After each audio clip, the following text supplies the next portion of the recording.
რუსეთმა უკრაინაზე დრონებითა და რაკეტებით კიდევ ერთი მასშტაბური საჰაერო შეტევა მიიტანა, რომლის მთავარი სამიზნე ენერგეტიკული ინფრასტრუქტურა იყო. უკრაინის პრეზიდენტმა ვოლოდიმირ ზელენსკიმ განაცხადა, რომ რუსულ-ირანულ შაჰედებთან გასამკლავებლად საჰაერო ძალების მეტი ძალისხმევაა საჭირო.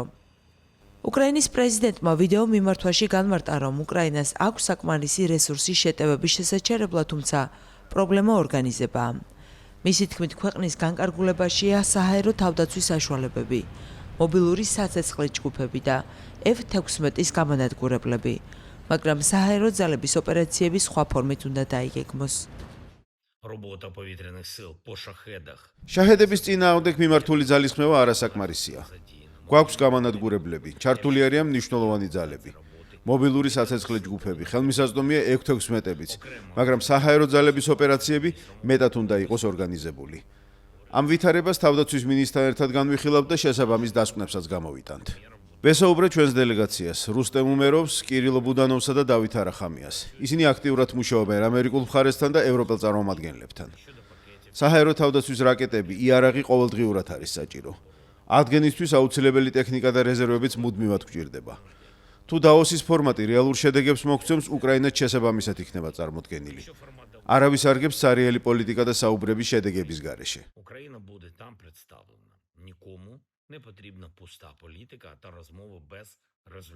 უკრაინაში წელს ერთ-ერთი ყველაზე ცივი ზამთარია. კიევში ტემპერატურა -20 გრადუსამდე დაეცა. პარალელურად რუსეთმა გააძლიერა საჰაერო იერიშები უკრაინის ენერგოსისტემაზე.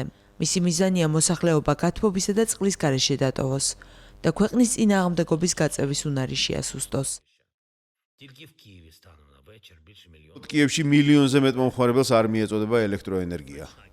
დაახლოებით 4000-ზე მეტი საცხოვრებელი კორპუსია გათბობის გარეშე დარჩენილი. ყველა ძალისხმევა უნდა იყოს მიმართული მდგომარეობის შესამსუბუქებლად. ხელისუფლებამ უნდა წარმოადგინოს არასტანდარტული წინადადებები, როგორ დავიცვათ სიცოცხლე, როგორ გადავაწყოთ ოპერაციები, როგორ დავეხმაროთ ხალხსა და ბიზნესს.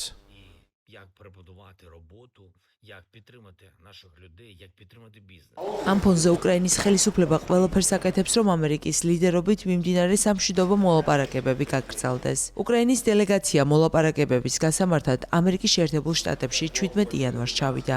ზელენსკის განცხადებით, მათი მთავარი მიზანია ამერიკულ მხარეს აუხსნან, რომ რუსეთის იერიშები დიპლომატიურ პროცესს სერიოზულად აზიანებს.